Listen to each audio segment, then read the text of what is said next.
Hello friends, welcome back to my another video. तो आज की इस वीडियो में हम हनुमान जी की ड्राइंग करने वाले हैं। तो इस ड्राइंग में हम हनुमान जी की सिर्फ आउटलाइन ही ड्राइंग करेंगे। ये रेफरेंस फोटो में यूज करने वाला हूँ, तो ये मैं डिस्क्रिप्शन में प्रोवाइड कर दूंगा। पेपर में A4 से यूज करने वाला हूँ, जो कि पेंसिल स्केच का है।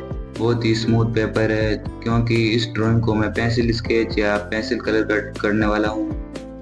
रेफरेंस फोटो पर मैंने ग्रिड अप्लाई कर ली है, तो अब हम पेपर पे भी ग्रिड अप्लाई कर लेते हैं।